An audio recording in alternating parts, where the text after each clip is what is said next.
Hello to be doctors. आज हम लोग स्टार्ट करने वाले हैं नया यूनिट 1 2 3 कंप्लीट करने के बाद अब यूनिट 4 पढ़ने से पहले थोड़ा सा रिवीजन। एंड अब रिवीजन में मैं चाहती हूँ आप लोग सब मेरे साथ आंसर करेंगे क्योंकि अब तक आप लोग को पूरी बायोलॉजी की स्टोरी यहाँ तक तो याद हो ही गई होगी। क्या थी बायोलॉजी? किसकी कहानी थी? हम बने तुम बने की कहानी, कि हम कैसे बने तुम कैसे बने। इनफैक्ट दुनिया में जितने भी लिविंग ऑर्गेनिजम्स है वो कैसे बने। और किसकी कहानी थी? जितने भी लिविंग प्रोसेस हो रही है हमारे बॉडी में उसकी कहानी थी। फिर हमने क्या पढ़ा, ये लिविंग का मतलब क्या होता है। हमें ये भी पता चल गया कि अब हम लिविंग क्यों है। हमें ये भी पता चल गया कि हमारा नामकरण किसने किया। मम्मी पापा ने नहीं, लीनियर साइंटिस्ट ने किया। फिर हमने आपस में एक दूसरे को पढ़ने के लिए क्या कर दिया, क्लासिफाई कर दिया जितने भी लिविंग ऑर्गेनिजम्स है उनको पढ़ने के लिए। फिर क्लासिफिकेशन किन किन पार्ट्स में किया। अब तक तो आप लोग को याद हो गया होगा, Monera, protista, fungus, plants and animals. फिर कौन सा चैप्टर पढ़ा? प्लांट किंगडम, क्योंकि बड़ा था। फिर क्या पढ़ा? Animal kingdom. उसके बाद प्लांट्स में एक इंपॉर्टेंट क्लासिफिकेशन कौन से थे? एंजियोस्पर्म्स, मतलब फ्लावरिंग प्लांट्स, तो उनको एक अलग से उनकी मॉर्फोलॉजी और उनकी एनाटॉमी डिस्कस की गई चैप्टर 5 एंड चैप्टर 6 में। फिर आए हमारे एनिमल्स। उन्होंने बोला क्या हमारे बारे में नहीं पढ़ोगे? तो बिल्कुल पढ़ेंगे। फिर हमने डिस्कस किया एनिमल टिश्यूज।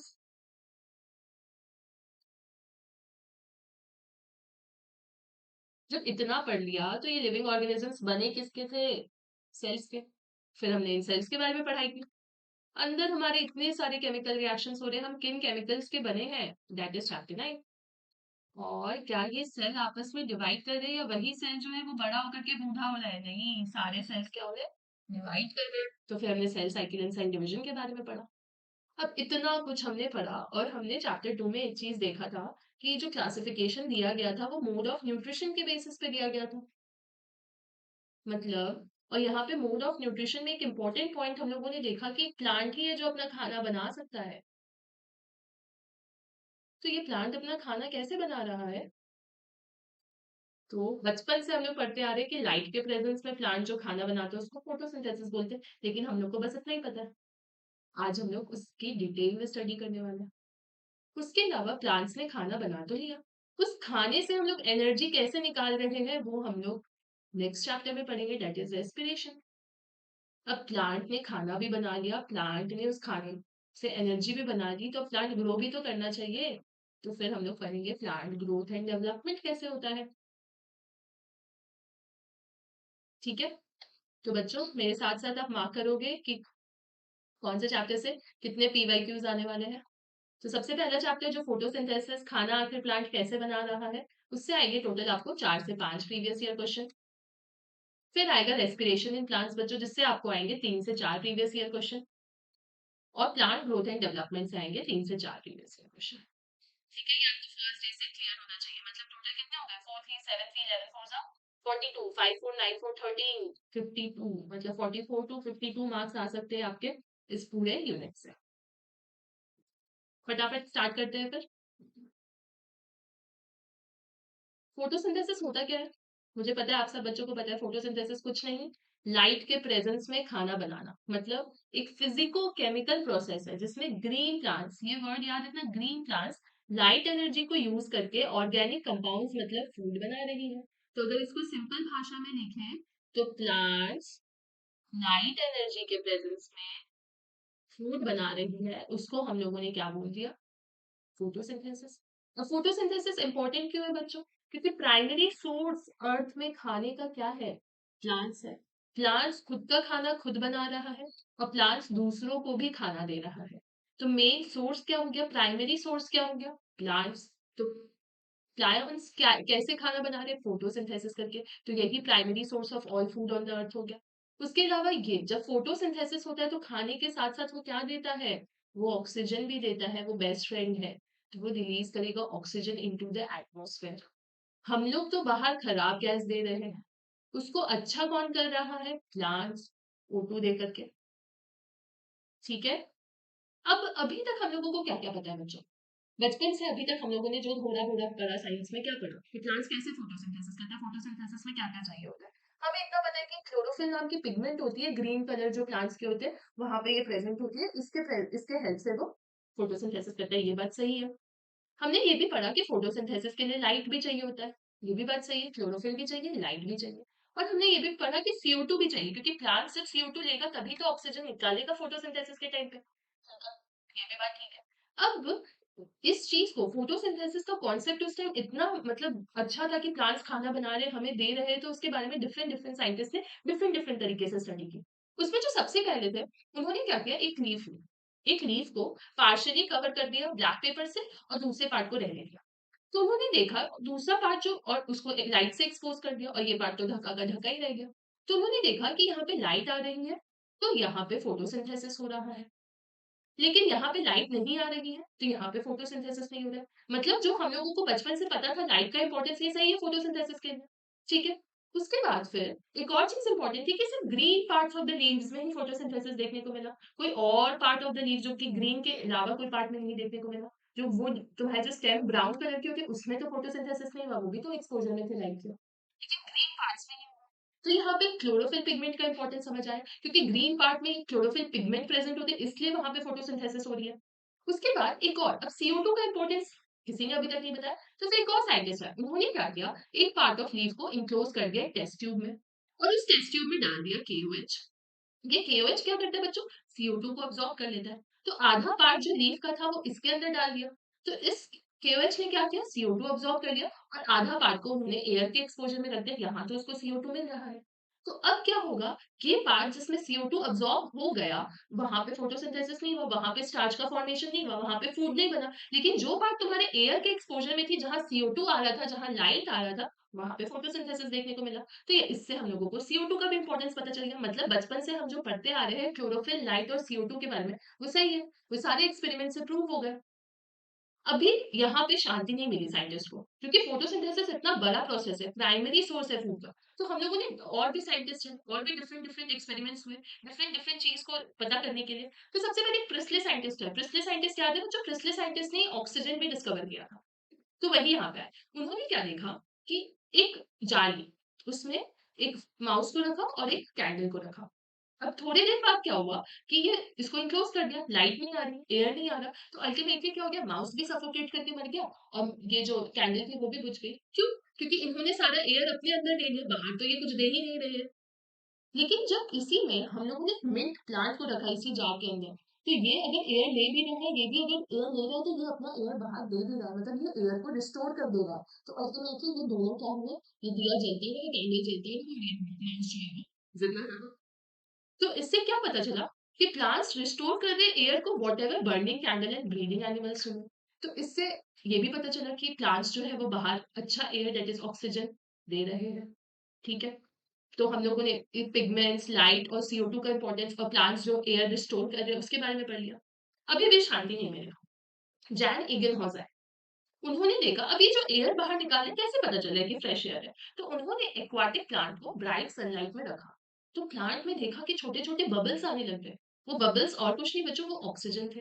तो हमें पता चल गया कि वो जो एयर दे रहा है उसमें क्या है, ऑक्सीजन है। डार्क में जब रखा तो कोई बबल्स नहीं है, ठीक है।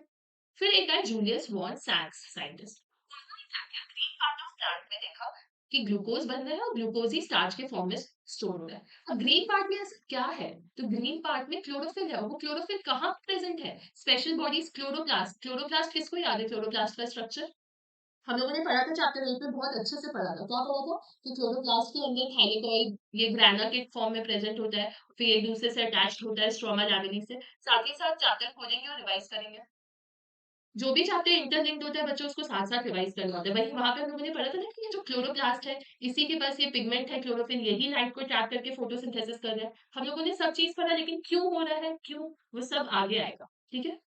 अब ये क्लोरोप्लास्ट सबसे ज़्यादा कहाँ मेसोफिल सेल्स में होता है। ये हम लोगों ने पढ़ा कि क्लोरोप्लास्ट और माइटोकॉन्ड्रिया के बीच का डिफरेंस हम लोगों ने देखा था कि ये ज़्यादा बड़ा होता है उसके कंपैरिजन में। उसके बाद इसके पास भी डबल मेम्ब्रेन बाउंड स्ट्रक्चर्स होती है। फिर इनके पास थाइलेकॉइड्स होता है और थाइलेकॉइड्स पे ये सैक्स में अरेंज्ड होता है, जो कि पाइल ऑफ कॉइन जैसा दिखता है, जिसको हम लोग ग्राना बोलते हैं। और ये थाइलेकॉइड्स आपस में एक-दूसरे से कनेक्टेड होते हैं विद द स्ट्रोमा लैमेले, और अंदर में जो खाली जगह है उसको हम लोग क्या बोलते हैं? ल्यूम बोलते हैं। और इसके अंदर जो पिगमेंट बन रहा है वो क्लोरोफिल पिगमेंट है। और क्या है यहाँ पे? स्ट्रोमा प्रेजेंट है। सारा चीज़ हमने उसी टाइम पढ़ा था। तो यही क्लोरोप्लास्ट की बात हो रही है बच्चों यहाँ पर, ठीक है? तो क्लोरोफिल पिगमेंट है कहाँ? क्लोरोप्लास्ट में। अब आए टी.डब्ल्यू. एंगरमैन साइंटिस्ट। इन्होंने क्या किया? उन्होंने एक प्रिज़्म लिया। हाँ, ये सबसे इम्पोर्टेंट एक्सपेरिमेंट था। देखो इससे ही पीवाईक्यू आया। अभी तक कोई भी पार्ट से पीवाईक्यू नहीं पूछा गया, इससे पीवाईक्यू पूछा गया। क्यों? क्योंकि इन्होंने मतलब उस टाइम तक तो हम लोग को पता था कि एक लाइट का जो होता है, व्हाइट लाइट जो होती है उसके बहुत सारे स्पेक्ट्रम होता है। तो क्या ये जो क्लोरोफिल है हर लाइट को अब्सॉर्ब कर रहा है क्या? हर कलर की लाइट को अब्सॉर्ब कर रहा है क्या? नहीं। तो टी.डब्ल्यू. एंगरमैन ने क्या किया? एक प्रिज्म ली और उससे एक लाइट को पास किया। लाइट टूट गया डिफरेंट डिफरेंट स्पेक्ट्रल कंपोनेंट्स में और उसके सामने उन्होंने एक प्लांट रख दी। अब ये प्लांट के पास ये लाइट आ रही है, सारी लाइट्स आ रही है, ठीक है? प्लांट के बगल में रख दिया बैक्टीरिया का, प्लांट को एक बैक्टीरिया के सस्पेंशन में रख दिया। देखा उन्होंने कि बैक्टीरिया वहां पे एक्यूमुलेट हो रही है जहां पे ब्लू और रेड कलर की लाइट आ रही है। वहीं पे सारी बैक्टीरिया आकर के इकट्ठा हो गई। क्यों? क्योंकि क्लोरोफिल ए और बी जो है वो ब्लू और रेड लाइट को अब्सॉर्ब करता है, तो उसका एब्जॉर्प्शन स्पेक्ट्रम का कलर क्या है? ब्लू और रेड लाइट। तो वहीं पे जाकर के सारा बैक्टीरिया इकट्ठा होगा। हर लाइट को वो अब्सॉर्ब करके नहीं बना करेगा फोटोसिंथेसिस, ब्लू और रेड लाइट को करेगा, ठीक है? अब इससे बहुत सारे की फीचर्स हमारे यहाँ पे क्लियर हुआ कि प्लांट्स लाइट एनर्जी के प्रेजेंस में कार्बोहाइड्रेट्स बना रहा है, CO2 और वाटर मिलता है एक दूसरे से और कार्बोहाइड्रेट और O2 बनाता है। फिर एक साइंटिस्ट है कॉर्नेलियस वैनली, उन्होंने क्या देखा? पल पर ग्रीन बैक्टीरिया पे स्टडी की और उन्होंने बोला कि फोटोसिंथेसिस हमें पता है लाइट डिपेंडेंट रिएक्शन है। इसमें जो हाइड्रोजन है ना वही CO2 को रिड्यूस करके कार्बोहाइड्रेट बना रहा है, ठीक है? यही हाइड्रोजन यूज हो रहा है। और एक और बात उन्होंने बोली कि यही हाइड्रोजन जो है वो ऑक्सीजन डोनर है। O2 का डोनर यही है, सॉरी ये वाला ऑक्सीजन है, O2 का डोनर यही है। अब CO2 और O2 दोनों के पास O है, ऑक्सीजन दे कौन रहा है? ऑक्सीजन दे H2O रहा है। यही H2O रिड्यूस भी कर रहा है CO2 को कार्बोहाइड्रेट्स में। तो ये प्रूव करने के लिए उन्होंने क्या किया? पर्पल ग्रीन सल्फर बैक्टीरिया, उनके पास H2O तो नहीं होता, उनके पास तो H2S होता है, हाइड्रोजन सल्फेट होता है। तो उनमें जब ये रिएक्शन किया गया तो ऑक्सीडेशन प्रोडक्ट में यहाँ पे सल्फर बना, ऑक्सीजन नहीं आया, मतलब CO2 ऑक्सीजन दे ही नहीं रहा था, दे कौन रहा था? H2O दे रहा था। तो ये बात हम लोगों को प्रूव हो गया। इसको फिर उन्होंने प्रूव करने के लिए रेडियो आइसोटोपिक टेक्निक यूज किया, जिसमें उन्होंने ये H2O पे रेडियो आइसोटोप लगा दिया और ये CO2 को फ्री छोड़ दिया। तो जो ऑक्सीजन बना उसके पास रेडियो आइसोटोप थी। इसका मतलब ऑक्सीजन कहाँ से आ रहा था? H2O से आ रहा था। और हम लोग को पता है कि प्रोसेस ऑफ फोटोसिंथेसिस का एक स्टेप में ही ऐसे CO2 जो है वो C6H12O6 में कन्वर्ट हो जाता है, नहीं, मल्टीपल स्टेप्स लगते हैं। तो कैसे? 6 CO2 12 मॉलिक्यूल ऑफ वाटर के साथ मिलकर 6 C6H12O6 plus 6 molecule of water plus 6 molecules of O2 बनाता है, वो भी किसके प्रेजेंस में? लाइट के प्रेजेंस में। कोई डाउट?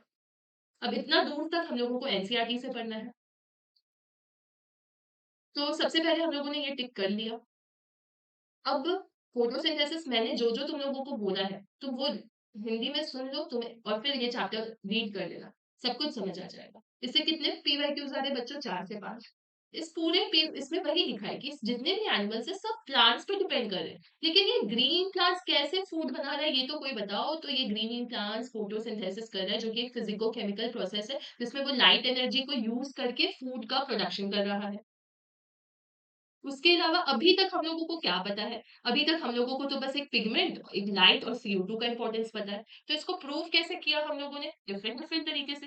लीफ को लाइट के प्रेजेंस में रखा, एक पार्ट को नहीं रखा। तो जिसको रखा वो तो ग्रो कर गया। वहां पे तो फोटोसिंथेसिस देखने को मिली, वहां तो स्टार्च का फॉर्मेशन देखने को मिला, लेकिन जो पार्ट को नहीं रखा उसमें नहीं देखने को मिला। ये तो तुमने सिर्फ प्रूव किया लाइट का इंपॉर्टेंस, ग्रीन सब्सटेंस का इंपॉर्टेंस। CO2 का इंपॉर्टेंस कैसे प्रूव करोगे? तो एक KOH सोप्ड कॉटन ले लिया, उसमें हम लोगों ने प्लांट को डिप करके रख दिया, तो उस प्लांट में ग्रोथ नहीं हुआ क्योंकि वहां पे CO2 अब्सॉर्ब हो गया था और जो एयर में था वहां पे फोटोसिंथेसिस हुई, वहां पे स्टार्च का फॉर्मेशन हुआ। सेम चीज यहाँ पे लिखा है। फिर भी हम लोग शांत नहीं हुए, इतना इंपॉर्टेंट प्रोसेस है, डिफरेंट डिफरेंट साइंटिस्ट और काम कर रहे थे। फिर इसलिए जिन्होंने ऑक्सीजन डेवलप किया उन्होंने देखा कि ये ग्रीन प्लांट्स तो एयर भी रिस्टोर कर रहे हैं। कैसे? क्योंकि एक जार में जब माउस और कैंडल को रखा बिना किसी प्लांट के, तो माउस क्या हो गया? मर गया। बर्निंग कैंडल क्या हुई? वो भी बुझ गई। लेकिन जब उसी को एक मिंट प्लांट के साथ रखा तो माउस भी जिंदा था और कैंडल भी जल रहा था। मतलब प्लांट्स ही रिस्टोर कर रहे हैं एयर को, जो ब्रीदिंग एनिमल और बर्निंग कैंडल्स रिमूव कर रहे हैं। इसी को हेल्प करने एक और साइंटिस्ट है, जैन ईगनहॉर्स्ट। उन्होंने क्या किया? एक एक्वाटिक प्लांट ली, उसको वो रखा ब्राइट सनलाइट में, स्मॉल बबल्स बने मतलब O2 था, डार्क में रखा तो वो बबल्स नहीं बने मतलब O2 नहीं है, मतलब O2 दे रहा है प्लांट्स बाय फोटोसिंथेसिस। उसके अलावा और भी साइंटिस्ट है, जूलियस वॉन सैक्स। उन्होंने बोला कि ये जो ग्रीन कलर का सब्सटेंस है वो है कहाँ, क्लोरोफिल है कहाँ, ये तो हम लोग चैप्टर 8 में ही पढ़ चुके हैं, वो है क्लोरोप्लास्ट में। स्पेशल बॉडी जिसको हम लोग क्लोरोप्लास्ट बोलते हैं। लेकिन ये तो बेसिक बेसिक चीजें थी। अब ये बताओ क्या क्लोरोफिल हर कलर की लाइट को अब्सॉर्ब करता है क्या?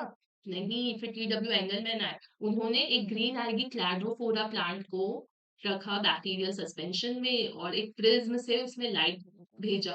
उन्होंने देखा बैक्टीरिया वहीं पे एक्यूमुलेट किया जहां ब्लू और रेड लाइट आ रहे थे, मतलब क्लोरोफिल ए जो है वो ब्लू और रेड कलर की लाइट को अब्सॉर्ब कर रहा था। तो अल्टीमेट फोटोसिंथेसिस का प्रोसेस कैसा होगा? CO2 पानी के साथ मिल करके लाइट के प्रेजेंस में कार्बोहाइड्रेट और ऑक्सीजन बनाएगा। तो यहाँ पे ये CH2O कैसे बन रहा है, ये ऑक्सीजन कैसे बन रहा है, सब H2O का कमाल है। यही इसको रिड्यूस करके कार्बोहाइड्रेट बना रहा है, यहीं से इसका ऑक्सीजन आ रहा है।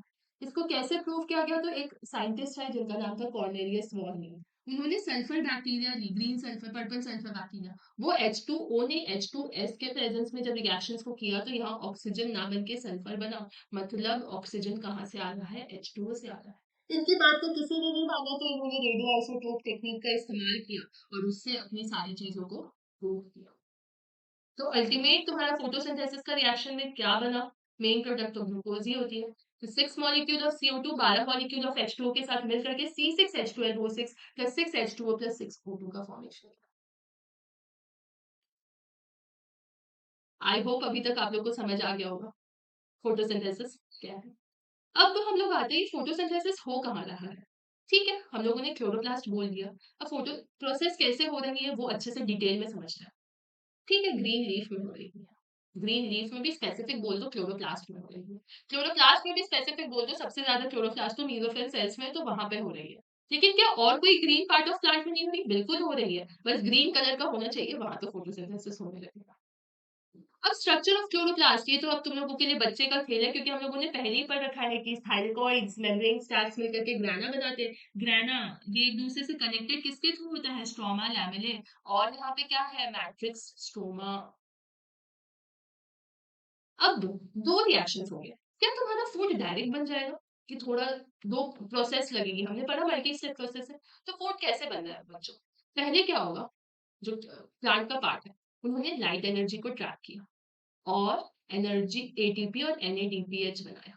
पहले वो एनर्जी स्टोर करेगा, फिर वो एनर्जी को स्टोर करके खाना को देगा और वो खाना बनाएगा। ठीक है, ये सब चीज का मतलब तब निकलेगा जब हम लोग चैप्टर 12 आगे पढ़ेंगे। देखो, यहाँ पे मैं तुम्हें एक बहुत बेसिक चीज बताती हूँ। खाना जब हम लोग बना रहे हैं तो लाइट एनर्जी के प्रेजेंस में पहले हम लोग क्या करते हैं? ट्रैप करके पहले एटीपी और NADPH बनाते हैं और उस एटीपी और NADPH को यूज करके हम लोग खाना बनाते हैं।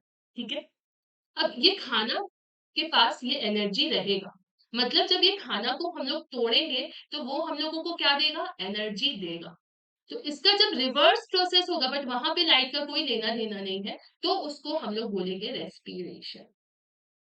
यहाँ पे क्या हो रहा है? खाना के साथ ऑक्सीजन बन रहा है और खाना जब ऑक्सीजन के प्रेजेंस में ही टूटेगा और एटीपी बनाएगा तो उसको बोलेंगे रेस्पिरेशन। तो फोटोसिंथेसिस एंड रेस्पिरेशन इंटरलिंक्ड है। फोटोसिंथेसिस होगा तभी ऑक्सीजन एटमॉस्फेयर में रिलीज होगा, तभी हम अपने अंदर ऑक्सीजन को यूज करके ये खाना जो बना है उसको तोड़ेंगे और एटीपी का फॉर्मेशन करेंगे। तो ये दो प्रोसेस तुमको बहुत अच्छे से याद होना चाहिए। ठीक है, तो सबसे फर्स्ट स्टेप में क्या हुआ? लाइट एनर्जी को ट्रैप करके वो बस अभी एटीपी और NADPH मतलब एनर्जी को स्टोर कर रहा है। तो ये लाइट के प्रेजेंस में हो रहा है तो क्या इसको लाइट रिएक्शन बोल सकते हैं? बिल्कुल बोल सकते हैं। लाइट का मतलब क्या होगा? फोटो, फोटो केमिकल बन रहे हैं यहाँ पे तो इसको फोटो केमिकल रिएक्शंस भी बोल सकते हैं। लाइट के प्रेजेंस में केमिकल्स का बनना है इस फोटो केमिकल। ठीक है, लेकिन क्या बस अभी तो एनर्जी स्टोर हुआ है? खाना कब बनेगा? खाना बनेगा वो बताओ, हमें तो खाना चाहिए। लेकिन खाना बनेगा स्ट्रोमा में। क्या होगा? अब ये एटीपी और NADPH को यूज करके हम लोग शुगर बनाएंगे जो कि अल्टीमेटली मतलब CO कार्बोहाइड्रेट बनाएंगे जो कि अल्टीमेटली स्टोर होगा in the form of starch. तो इससे क्या पता चला कि जब खाना बना तो डायरेक्ट लाइट की जरूरत नहीं थी, डायरेक्टली ड्रिवन नहीं था, बट वो डिपेंड कर रहा था प्रोडक्ट्स ऑफ लाइट रिएक्शन पे। तो इसका क्या मतलब हुआ? इसको हम लोग डार्क रिएक्शन बोल सकते हैं, लाइट की जरूरत नहीं थी, लेकिन ये बच्चों मिसनॉर्मल है। ऐसा नहीं है इसको लाइट की जरूरत नहीं है, बट ये डायरेक्टली लाइट के प्रेजेंस में नहीं हो रहा है, ये लाइट से बने हुए प्रोडक्ट पे डिपेंड कर रहा है, इसलिए इसको डार्क रिएक्शन नाम दे दिया। और खाना बन रहा है मतलब कार्बन कंपाउंड्स बन रहे हैं, तो इसको हम लोगों ने कार्बन रिएक्शन भी बोल दिया। फोटोकेमिकल क्यों बोला, लाइट रिएक्शन क्यों बोला, डार्क रिएक्शन क्यों बोला, कार्बन रिएक्शन क्यों बोला, सबका मतलब समझ आ गया होगा अभी तक? ठीक है।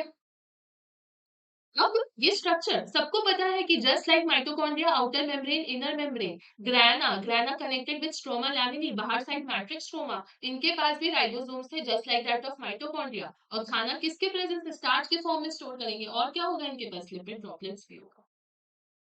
तो अब समझ आ गया कि फोटोसिंथेसिस हो कहाँ रहा है, कैसे हो रहा है, कौन से दो रिएक्शंस है जो फोटोसिंथेसिस करवा रहे हैं। आज से जब भी फोटोसिंथेसिस रिएक्शन को आंख बंद करके सोचना है, तो हाँ लाइट की तो जरूरत है, लाइट रिएक्शन की तो जरूरत है, लेकिन वहां पे डार्क रिएक्शन भी है।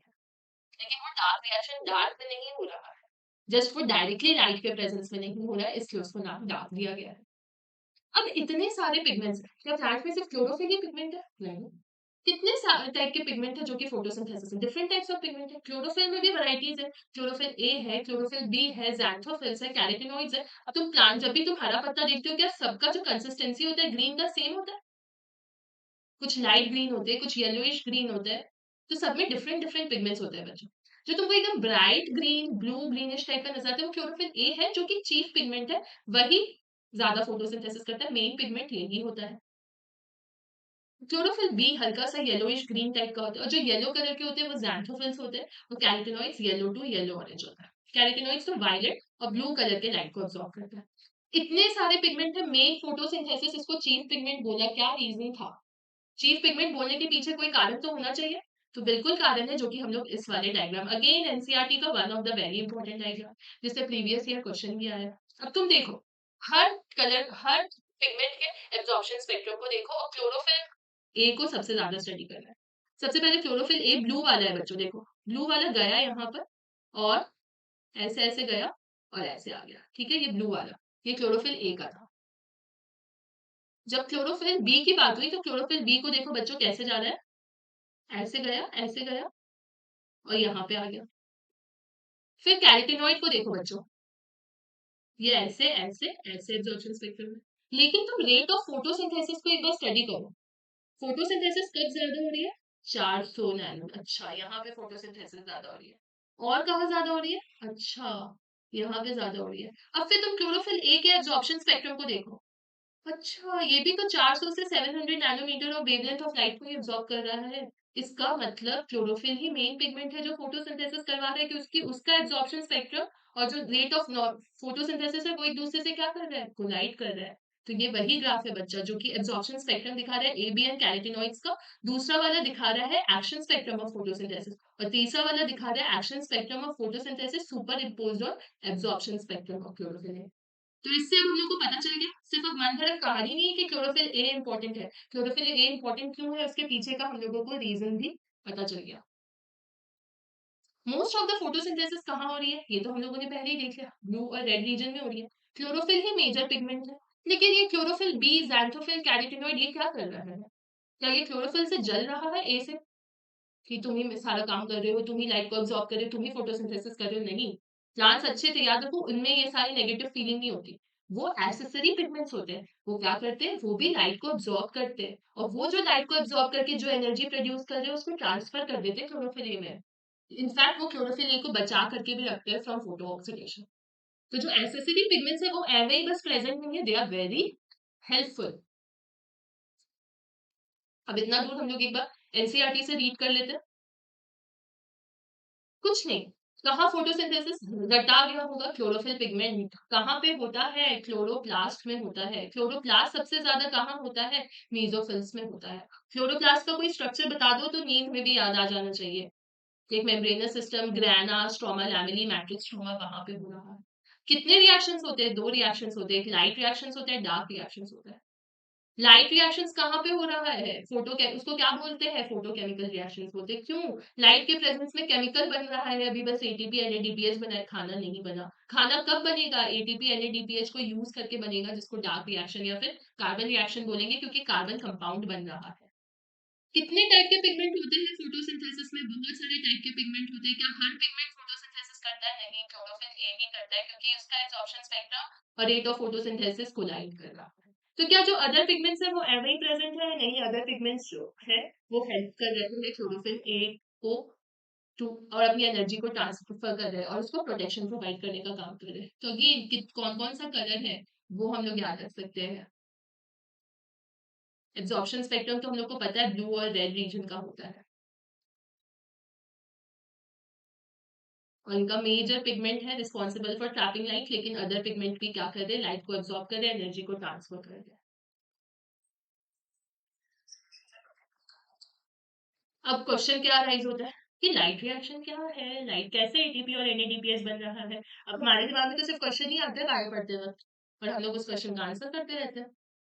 तो अब क्वेश्चन क्या है, लाइट रिएक्शन क्या है? लाइट रिएक्शन में हो क्या रहा है? ठीक है, लाइट तो एब्जॉर्ब हो रहा है, और क्या हो रहा है? वाटर भी टूटेगा, सही बात है, वाटर टूटेगा। वाटर टूटेगा तो क्या बनेगा? ऑक्सीजन बनेगा, ये भी पता है। ऑक्सीजन बनेगा और क्या बनेगा? लाइट रिएक्शन है तो केमिकल कंपाउंड बनेंगे ना, फोटोकेमिकल रिएक्शन हो रहा है तो एटीपी और एनएडीपीएच बनेगा। तो क्या क्या हुआ? लाइट एब्जॉर्ब हुआ, वाटर की स्प्लिटिंग हुई, ऑक्सीजन का फॉर्मेशन हुआ, और एटीपी और एनएडीपीएच बना। ये सब हो रहा है लाइट रिएक्शन में। खाना सबसे लास्ट डार्क रिएक्शन में बनेगा, उसके पहले का जितना भी फोटोसिंथेसिस है सब लाइट रिएक्शन में हो जाएगा। अब क्या ये पिगमेंट अकेले अकेले है और इतना सारा लाइट को अब्सॉर्ब कर ले रहे हैं कि कॉम्प्लेक्स में बहुत सारे पिगमेंट इकट्ठा होंगे? ऑब्वियसली, इतना बड़ा काम करना है, पूरे देश का ख्याल रखना है, तो बहुत सारे पिगमेंट को आपस में मिल करके काम करना होगा। तो वो कैसे ऑर्गेनाइज होंगे? दो discrete photochemical light harvesting complex में ऑर्गेनाइज होंगे। उसका नाम क्या है? फोटो सिस्टम 1 है और फोटो सिस्टम 2 है।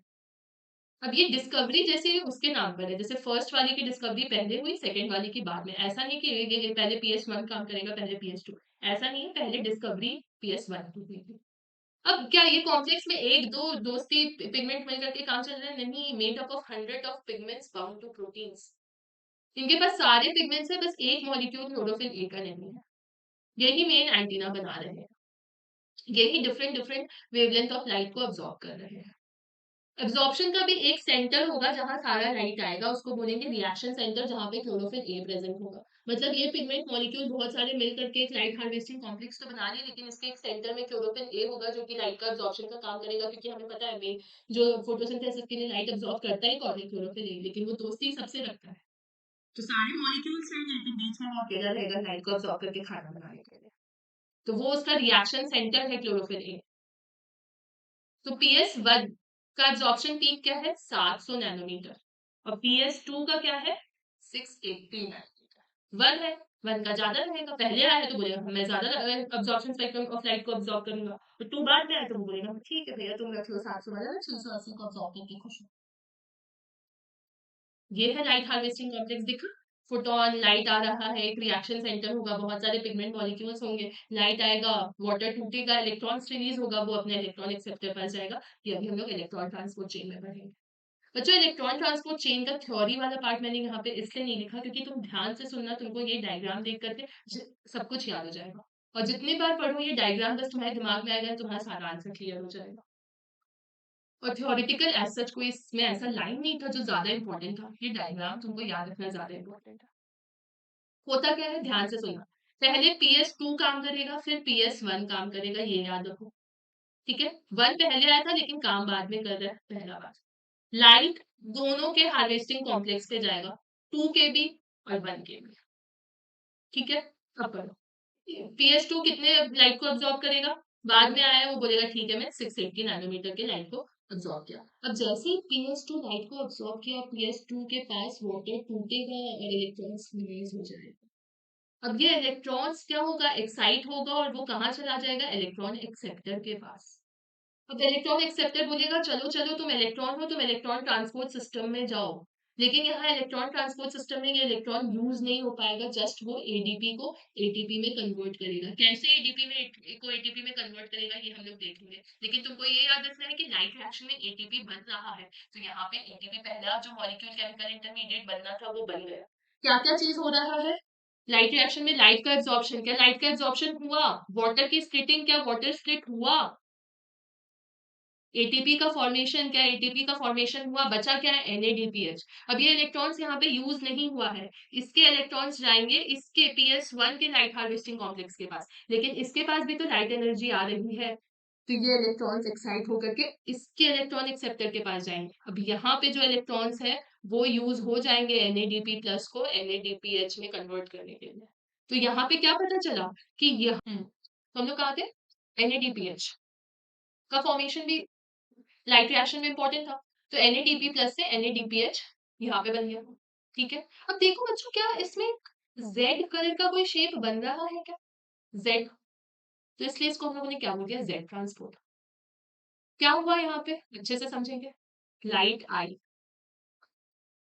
PS1 के लाइट PS2 के लाइट हार्वेस्टिंग कॉम्प्लेक्स के पास के निकाला इलेक्ट्रोलाइट, ये इलेक्ट्रोलाइट जो है वो गया अपने इलेक्ट्रॉन ट्रांसपोर्ट इलेक्ट्रॉन एक्सेप्टर के पास, इस इलेक्ट्रॉन एक्सेप्टर ने इसको इलेक्ट्रॉन ट्रांसपोर्ट चेन में भेजा और वहां से एटीपी का फॉर्मेशन कर दिया, मतलब पहला प्रोडक्ट बन गया। अब यहाँ से इलेक्ट्रॉन्स गए इसके लाइट हार्वेस्टिंग कॉम्प्लेक्स के पास जो कि अगेन तुम्हारा PS1 है, और यहाँ पे क्या हुआ तुम्हारा NADP प्लस जो है वो NADPH प्लस H प्लस में कन्वर्ट हो गया। तो ये कौन सा शेप ले रहा है, Z शेप ले रहा है, that is Z reaction. Light reaction हमें समझ आ गया।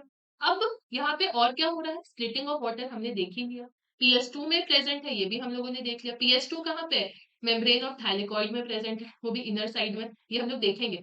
ठीक है, अभी नीचे कीमियोस्मोटिक हाइपोथेसिस आएगी जिसमें पता चलेगा कि कैसे एटीपी का फॉर्मेशन हो रहा है, कैसे इलेक्ट्रॉन ट्रांसपोर्ट हो रहा है, तो उसमें हम लोग देखेंगे कि ये वाटर स्प्लिटिंग कॉम्प्लेक्स कहाँ पे। अगेन वाटर टूटेगा 4H प्लस O2 और इलेक्ट्रोलाइट्स में, किसकी जरूरत होगी, मैंगनीज की जरूरत होगी। अब इलेक्ट्रॉन्स जो needed to replace those remove from PS1 are provided by PS2। PS1 तो उसको यूटिलाइज किए जा रहे हैं NADP प्लस से NADPH कन्वर्ट करने में, लेकिन बार बार उसको इलेक्ट्रॉन्स दे कौन रहा है, बार बार उसको इलेक्ट्रॉन्स दे रहे हैं PS2। अब हम लोग आते हैं cyclic and non cyclic photophosphorylation में। ये वाला जो रिएक्शन था वो क्या था बच्चों, साइक्लिक नहीं नॉन साइक्लिक फोटोफॉस्फोराइलेशन, यहाँ से जा रहा था यहाँ पे खत्म हो रहा था, और यहाँ पे एटीपी का सिंथेसिस हो रहा था from ADP and inorganic phosphate. ठीक है, तो इस प्रोसेस को जो लाइट के प्रेजेंस में जब एटीपी बनता है तो उसको क्या बोलते हैं, फोटोफॉस्फोराइलेशन। फॉस्फोराइलेशन क्या होता है, एटीपी का फॉर्मेशन। अगर लाइट के प्रेजेंस में हो रहा है तो फोटोफॉस्फोराइलेशन, ऑक्सीडेशन प्रोसेस के दौरान हो रहा है तो उसको ऑक्सीडेटिव फॉस्फोराइलेशन बोल देंगे, जो हम लोग रेस्पिरेशन वाले चैप्टर में पढ़ने वाले हैं। ठीक है, अब यहाँ पे हम लोगों ने देखा दो पीएस ऑब्वियसली एक साथ काम कर रहे हैं, पहले PS2 काम कर रहा है फिर PS1 काम कर रहा है। कहाँ पे प्रेजेंट है, मेम्ब्रेन या फिर लैमेले ऑफ ग्रेना में प्रेजेंट है, ये चीज हम लोगों को याद रखनी है। उसके बाद यहाँ पे एटीपी भी बन रहा है और NADPH प्लस H प्लस का फॉर्मेशन हो रहा है। ठीक है, अब कुछ होते हैं साइक्लिक फोटोफॉस्फोराइलेशन। साइक्लिक मतलब वहां पे सिर्फ PS1 काम करेगा, और सबसे बड़ा बात ये तो सिर्फ PS1 काम करेगा, यहाँ पे PS2 भी नहीं है, और यहाँ पे NADP रिडक्टेज एंजाइम भी जो उस पहले था वो नहीं है, ये स्ट्रोमा लैमेले में है, जो ग्रैना एक दूसरे से कनेक्टेड होता है ना वहां पे है ये। तो यहाँ पे सिर्फ क्या बन रहा है, एटीपी का फॉर्मेशन बन रहा है। सिर्फ PS1 है तो ये 700 मतलब 680 नैनोमीटर से ज्यादा लाइट को अब्सॉर्ब करेगा। तो साइक्लिक और नॉन साइक्लिक के बीच में डिफरेंस क्या हो गया कि यहाँ पे सिर्फ साइक्लिक वाले में सिर्फ एटीपी बन रहा है, यहाँ पे NADP रिडक्टेज एंजाइम नहीं है, यहाँ पे PS2 नहीं है, ये स्ट्रोमा लैमेले में हो रहा है, ये 700 नैनोमीटर का लाइट को अब्सॉर्ब कर रहा है। सिंपल, एक लाइट आएगी तो फिर इलेक्ट्रॉन्स यहाँ पे स्टिमुलेट होंगे, वो इलेक्ट्रॉन एक्सेप्टर पास जाएंगे, वो इलेक्ट्रॉन्स जो है इलेक्ट्रॉन ट्रांसपोर्ट चेन के थ्रू वापस से उसी क्लोरोफिल मतलब उसके लाइट हार्वेस्टिंग कॉम्प्लेक्स के पास चले जाएंगे, और ये साइकिल घूमता रहेगा घूमता रहेगा घूमता रहेगा। तो यहाँ तक रिवाइज कर लेते हैं जल्दी से हम लोग, फिर हम लोग कीमियो ऑस्मोटिक हाइपोथेसिस पढ़ेंगे। बहुत सिंपल चीज है, बहुत। लाइट रिएक्शन क्या है, सबको पता है, लाइट रिएक्शन लाइट के प्रेजेंस में केमिकल बनाना, तो मतलब यहाँ लाइट का पहले अब्जॉर्प्शन होगा, पानी टूटेगा, ऑक्सीजन रिलीज होगा, और high energy intermediate like ATP और NADPH बनेगा। तो क्या एक ही पिगमेंट सारे लाइट को अब्सॉर्ब करेगा, नहीं, सारे पिगमेंट मिलकर के एक कॉम्प्लेक्स बनाएंगे जिसको लाइट हार्वेस्टिंग कॉम्प्लेक्स बोलेंगे, एक PS1 और एक PS2। PS1 पहले आया है इसलिए उसका नाम PS1 पड़ा। अब ये बहुत सारे पिगमेंट मॉलिक्यूल से मिलकर के बने, इनके पास सारे पिगमेंट होते हैं, बस एक क्लोरोफिल ए नहीं होता। क्या सब लाइट को अब्सॉर्ब कर रहे हैं, ये तो हम लोगों ने पढ़ा, सब नहीं करेंगे, मेन अब्सॉर्प्शन कौन करता है, क्लोरोफिल ए करता है, तो वो क्लोरोफिल ए क्या बनाएगा, रिएक्शन सेंटर। PS1 का जो क्लोरोफिल ए है वो अब्सॉर्ब करेगा 700, क्योंकि वो बड़ा है, बोलेगा मैं ज्यादा लाइट को अब्सॉर्ब करूंगा। PS2 बोलेगा ठीक है मैं बाद में आया हूँ, मैं 680 नैनोमीटर के लाइट से काम चला लूंगा। अब ये यहाँ पे एक आता है इलेक्ट्रॉन ट्रांसपोर्ट चेन, जिसको हम लोग जेड ट्रांसपोर्ट भी बोलते हैं। इसमें क्या हो रहा है बच्चों, सिंपल, एक लाइट आएगी, लाइट हार्वेस्टिंग कॉम्प्लेक्स के पास जाएगी, पानी टूटेगा, इलेक्ट्रॉन्स निकलेगा, इलेक्ट्रॉन इलेक्ट्रॉन एक्सेप्टर पास जाएगा, इलेक्ट्रॉन ट्रांसपोर्ट सिस्टम में घुसेगा, एटीपी बनेगा, यहाँ पे इलेक्ट्रॉन यूज नहीं होगा, बल्कि ये दूसरे वाले PS1 के लाइट हार्वेस्टिंग कॉम्प्लेक्स में जाकर के फिर से लाइट के प्रेजेंस में स्टिमुलेट होकर के इलेक्ट्रॉन एक्सेप्टर पास जाएगा, और वो इलेक्ट्रॉन यहाँ पे यूटिलाइज हो जाएगा। यहाँ पे इलेक्ट्रॉन खर्च हुए जा रहा है, ये इसको इलेक्ट्रॉन दिए जा रहा है। ये जेड शेप का रिएक्शन है, ये नॉन साइक्लिक रिएक्शन है। इसमें PS2 भी है, इसमें PS1 भी है, यहाँ एटीपी भी बन रहा है, यहाँ NADPH भी बन रहा है। यहाँ पे वाटर की स्प्लिटिंग भी हो रही है, क्योंकि यहाँ पे ही PS2 है। तो वाटर की स्प्लिटिंग कहाँ होती है, PS2 में होती है। यहीं पे इलेक्ट्रॉन रिलीज होता है और ये इलेक्ट्रॉन फिर जाता है। ये वाटर स्प्लिटिंग कॉम्प्लेक्स कहाँ पे है, inner side of the membrane of thylakoid में है, ये अभी हम लोग पढ़ेंगे। तो नॉन साइक्लिक फोटोफॉस्फोराइलेशन का मतलब तो जेड स्कीम से ही क्लियर हो गया। फॉस्फोराइलेशन होता क्या है, एटीपी का फॉर्मेशन करना। अगर वो लाइट के प्रेजेंस में हो तो उसको फोटोफॉस्फोराइलेशन बोल देते हैं। जेड स्कीम हम लोगों ने पढ़ ही लिया। अब जब जेड स्कीम की बात नहीं हो रही, मतलब साइक्लिक फोटोफॉस्फोराइलेशन की बात हो रही है, वहां पे सिर्फ PS1 काम कर रहा है, यहाँ NADP रिडक्टेज एंजाइम नहीं है, यहाँ PS2 नहीं है। मतलब यहाँ पे सिर्फ लाइट आएगी, इलेक्ट्रॉन से इलेक्ट्रॉन एक्सेप्टर के पास जाएगा, इलेक्ट्रॉन ट्रांसपोर्ट चेन के थ्रू वो वापस से अपने लाइट हार्वेस्टिंग कॉम्प्लेक्स में आ जाएगा, सिर्फ एटीपी बनेगा। ये कहाँ पे देखने को मिल रहा है, स्ट्रोमा लैमेले में। ये कहाँ पे देखने को मिलता है, ग्रैना में। इसके पास PS2 नहीं है, इसके पास NADP रिडक्टेज एंजाइम नहीं है। ठीक है। अब हम लोगों ने पढ़ा कि वो इलेक्ट्रॉन ट्रांसपोर्ट सिस्टम में जा रहा है और एटीपी बना रहा है, लेकिन एटीपी कैसे बना रहा है ये किसी ने अभी तक बताया क्या, नहीं बताया। तो मैं बताती हूँ एटीपी कैसे बना। तो एक हाइपोथेसिस है, केमी ऑस्मोटिक हाइपोथेसिस, उससे एटीपी सिंथेसाइज होगा। कैसे होगा, बहुत आसान तरीका है, एकदम ध्यान से सुनना। ठीक है, फिर हम लोग इसको रीड करेंगे, तुमको सब कुछ समझ आ जाएगा। ये डायग्राम देखो, तुम जो जेड स्कीम था वो अपने माइंड में लेते हुए चलो। लाइट, ये स्ट्रोमा है बाहर, ये मेम्ब्रेन है, और अंदर मेम्ब्रेन के ल्यूमेन है। ठीक है, स्ट्रोमा, ल्यूमेन, और ये थाइलेकॉइड मेम्ब्रेन है बच्चों। ठीक है, हम लोगों ने पढ़ा inner side of the membrane of the thylakoid में वाटर हार्वेस्टिंग कॉम्प्लेक्स है। ये भी हम लोगों ने देख लिया, जेड स्कीम को दिमाग में रखते हुए चलना है। अब वो क्या रहा है, लाइट पहले पड़ा किस पे, PS2 पे, वो भी P680 वेवलेंथ के लाइट को उसने ट्रैप किया। याद है PS2 में लाइट जब ट्रैप हुआ तो वाटर ने अपना इलेक्ट्रॉन्स रिलीज किया। ठीक है, अब वो इलेक्ट्रॉन्स कहाँ पे जाएगा, वो इलेक्ट्रॉन इलेक्ट्रॉन ट्रांसपोर्ट चेन में जाएगा। उस इलेक्ट्रॉन ट्रांसपोर्ट चेन के बारे में तो हम लोगों ने पढ़ा ही नहीं, तो ये है उसका इलेक्ट्रॉन ट्रांसपोर्ट चेन, जो कि again membrane of the thylakoid में ही है। सबसे पहले वो इलेक्ट्रॉन प्लास्टोक्विनोन के पास जाता है, फिर वो साइटोक्रोम B6 के थ्रू फिर प्लास्टोसाइनिन के पास जाता है, और वही इलेक्ट्रॉन्स कहाँ पे, क्योंकि हमने पढ़ा कि इलेक्ट्रॉन्स यूज नहीं हो रहे इलेक्ट्रॉन ट्रांसपोर्ट सिस्टम में, वो अल्टीमेटली PS1 के पास जाएंगे, और PS1 के पास जाने के बाद फिर NADP प्लस को NADPH में कन्वर्ट करने में हेल्प करेंगे। तो ये तो बात हो गई इलेक्ट्रॉन्स की। तो ये इलेक्ट्रॉन ट्रांसपोर्ट सिस्टम, ये जेड स्कीम वाला रिएक्शन हो गया। अब यहाँ पे पिक्चर में आता है H+। जैसे जैसे इलेक्ट्रॉन्स अपने इलेक्ट्रॉन ट्रांसपोर्ट सिस्टम से जाते हैं, वो ना एक H+ कैरियर के पास भी जाते हैं। तो जैसे इलेक्ट्रॉन ट्रांसपोर्ट हो रहा है अपने आगे, दूसरे पूरे ट्रांसफर हो रहा है, वो एक एक H+ भी क्या कर रहा है, रिलीज करता जा रहा है अंदर। ठीक है, तो H+ के स्ट्रोमा से क्या हुआ, तुम्हारा ल्यूमेन पे आ गया। जब इलेक्ट्रॉन ट्रांसपोर्ट होते हैं ETS में, तो वो H+ को बाहर स्ट्रोमा से ल्यूमेन में फेंकते जाते हैं, क्योंकि वो H+ कैरियर का भी काम कर रहे हैं। देखो, इलेक्ट्रॉन ट्रांसपोर्ट हो रहा है और बाहर से H+ क्या हो रहा है, अंदर आते जा रहा है। मतलब स्ट्रोमा में क्या हो रहा है, H+ कम हो रहा है। और क्यों H+ कम हो रहा है, क्योंकि स्ट्रोमा का जो H+ है वो यूटिलाइज हो जा रहा है कन्वर्जन में NADP प्लस NADPH+H+ में। इसलिए भी स्ट्रोमा का जो H+ है वो कम होता जा रहा है। यहाँ पे याद रखो फेरेडॉक्सिन है as a transporter, electron transporter, यहाँ पे भी लाइट आएगी। ठीक है, अब यहाँ पे H+ इकट्ठा हो गया, यहाँ पे H+ कम हो गया। अब हम लोग को पता है ऑस्मोसिस का मतलब क्या होता है, जहां पे ज्यादा हो वो ज्यादा से कम जगह पे उसको जाना होता है। अब उसको यहाँ से यहाँ जाने के लिए प्रोटॉन ग्रेडियंट क्रिएट हो गया ना, अंदर हाई ग्रेडियंट है बाहर लो ग्रेडियंट है, तो इसको तोड़ना पड़ेगा, तभी H+ जो है वो इधर जाएगा। तोड़ने के लिए क्या चाहिएगा, एनर्जी। एनर्जी किस फॉर्म में रिलीज होगा, एटीपी के फॉर्म में। तो इससे क्या बन गया, एटीपी। तो तुम्हें अभी क्या पता चला, एटीपी सिंथेसाइज करने के लिए क्या क्या चीजों की जरूरत है, एक मेम्ब्रेन की जरूरत है जहां पे सारे रिएक्शंस होगा, एक प्रोटॉन पंप की जरूरत है जो H+ को लेकर के बाहर जाएगा, एक प्रोटॉन ग्रेडियंट क्रिएट होने की जरूरत है जिसको तोड़ेंगे तभी तो एनर्जी रिलीज होगा, और एनर्जी रिलीज कौन करेगा, उसका कोई सिंथेज एंजाइम होगा, एटीपी सिंथेज, जो कि एटीपी बनाएगा।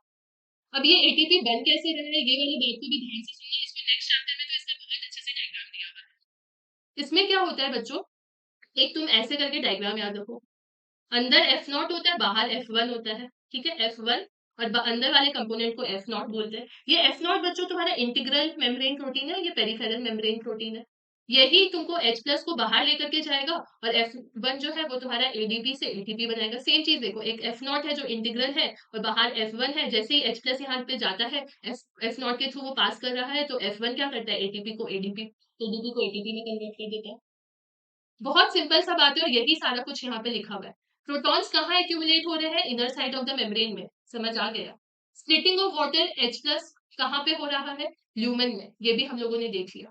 तो प्राइमरी एक्सेप्टर इलेक्ट्रॉन्स का कहाँ है, transfer electron to H plus career.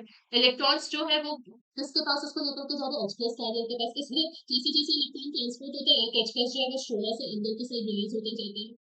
अब H प्लस कहाँ पे इन्वॉल्व है, NADP प्लस को रिड्यूस करने में, कहाँ पे, स्ट्रोमा में।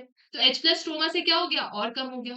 तो प्रोटॉन स्ट्रोमा में क्या हो गया, कम हो गया then that of the lumen. तो इससे क्या क्रिएट हुआ, प्रोटॉन ग्रेडियंट क्रिएट हुआ। तो अब क्या होगा, ल्यूमेन में H प्लस ज्यादा होगा तो पीएच क्या हो जाएगा, कम हो जाएगा। नाउ H प्लस अब कहाँ से मूव करेगा, स्ट्रोमा से, by a trans membrane channel move to stroma. Stroma में उसको वापस से अपने आप को रिस्टोर करना, ऑस्मोसिस शो करेगा ना वो। तो किसके थ्रू, एटीपी सिंथेस के थ्रू एटीपी बनेगा। CF नॉट कहाँ पे है, मेम्ब्रेन के अंदर है। CF1 कहाँ पे, बाहर के सरफेस में प्रेजेंट है। जब ये टूटेगा, इसमें कॉन्फॉर्मेशनल चेंज होगा और एटीपी का प्रोडक्शन होगा। सिंपल सा चीज था। क्या क्या चीज की जरूरत पड़ी, मेम्ब्रेन की जरूरत पड़ी, प्रोटॉन पंप की जरूरत पड़ी, प्रोटॉन ग्रेडियंट की जरूरत पड़ी, एटीपी सिंथेस एंजाइम की जरूरत पड़ी। बहुत सारे पीवाईक्यूज आते हैं, लेकिन बहुत सिंपल है। इसमें ये वाला प्लास्टोक्विनोन, साइटोक्रोम, प्लास्टोसाइनिन, फेरोटॉक्सिन एक्सप्लेन नहीं है एनसीईआरटी में, लेकिन 1990 के 2000 के बीच में इससे प्रीवियस ईयर क्वेश्चन पूछे गए हैं। तुम इसको याद कर लेना, मैंने इसको भी एक्सप्लेन किया है।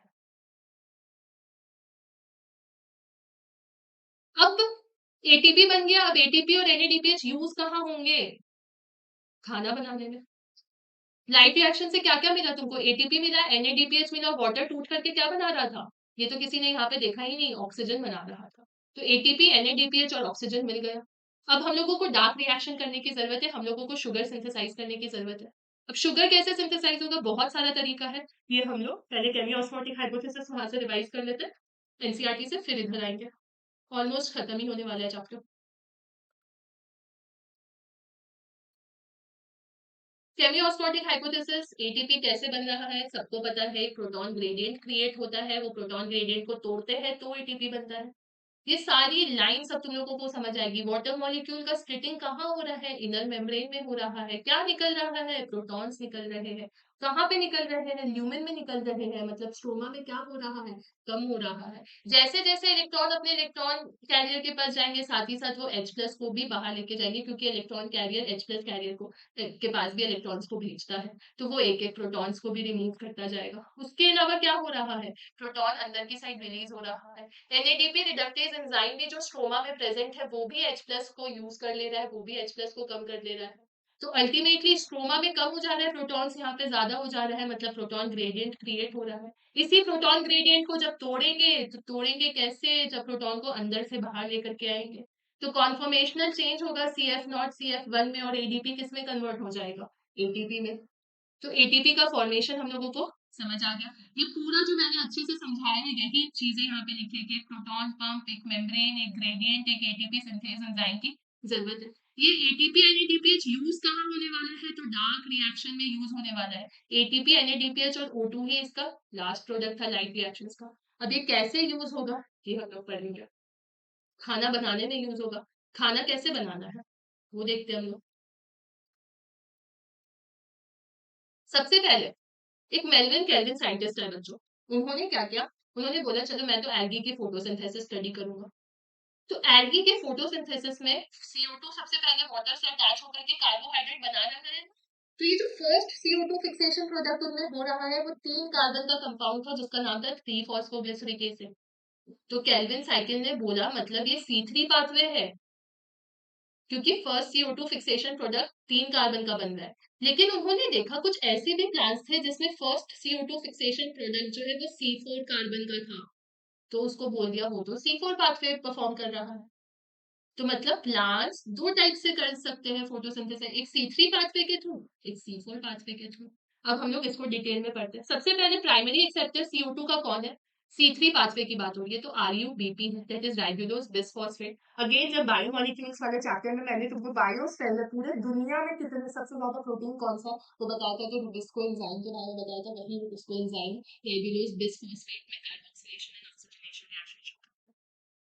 ये सिंपल सा केल्विन साइकिल तुमको याद रखना है, बच्चा सा है, कुछ भी नहीं, 3 स्टेप में रिएक्शंस होंगे। CR पहले, सबसे पहले CO2 फिक्स होगा। CO2 फिक्स को क्या बोलते हैं? कार्बोक्सिलेशन होगा। कहाँ पे होगा? राइबोलोज बिसफॉस्फेट में होगा। तो ये 5 कार्बन का कंपाउंड है, उसमें एक CO2 और आ गया, मतलब 6 कार्बन का बनना चाहिए, तो ये 6 कार्बन का नहीं बल्कि 3 कार्बन का बन जाता है। बात तो सेम है, क्योंकि फर्स्ट फिक्सेशन प्रोडक्ट क्या था? 3 कार्बन का फॉस्फोग्लिसरिक एसिड था। अब यहाँ पे CO2 फिक्स हुआ, ठीक है। अब जब ये 3 फॉस्फोग्लिसरिक एसिड में कन्वर्ट हो गया, अब उसको क्या मिलेगा? अब वो रिड्यूस होगा, अब वो ट्राइवस फॉस्फेट बनाएगा, और यहाँ पे उसको 2 ATP 2 NADPH लगेंगे, क्योंकि ये 2 मॉलिक्यूल है, इसलिए 2 मॉलिक्यूल ऑफ ATP और NADPH का यहाँ पे खर्च होगा। हमने पढ़ा था ना कि ATP और NADPH यूज होने वाला है खाना बनाने के लिए, तो यहाँ पे ATP और NADPH का यूज हुआ। अब यही ATP और NADPH ADP और NADP में कन्वर्ट हो जाएंगे, और फाइनली वापस से ट्रायोस फॉस्फेट जो है वो रीजनरेट करके राइबोलोज बिसफॉस्फेट में कन्वर्ट हो जाएंगे, और ये ही सुक्रोज और स्टार्च बनाते हैं। ये सुक्रोज और स्टार्च जो रिएक्शन दैट इज ग्लाइकोलिसिस के जो बनाते हैं, वो हम लोग बाद में पढ़ेंगे कि कैसे बन रहा है ये। यही triose phosphate ultimately sucrose and starch बनाते हैं। वो सुक्रोज एंड स्टार्च फिर ग्लाइकोलाइसिस करके फिर रेस्पिरेशन में कैसे पार्टिसिपेट करते हैं, ये हम लोग बाद में पढ़ेंगे।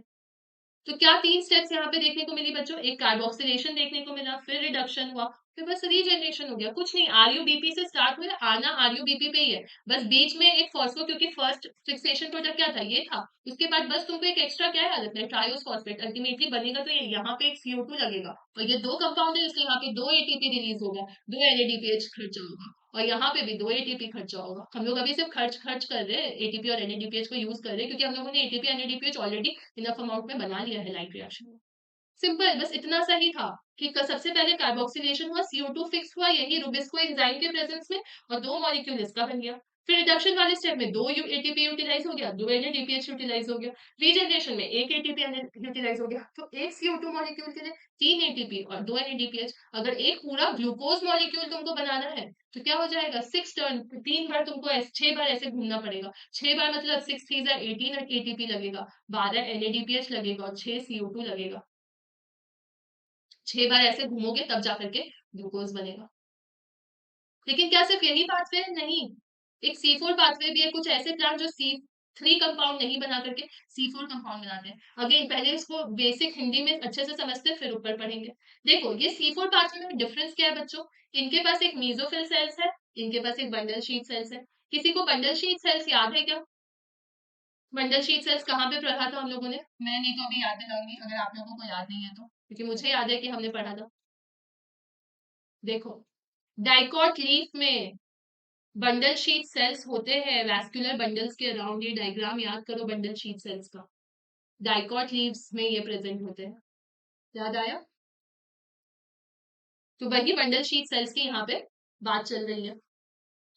तो यहाँ पे एक मेसोफिल सेल्स है और बंडल शीट सेल्स है।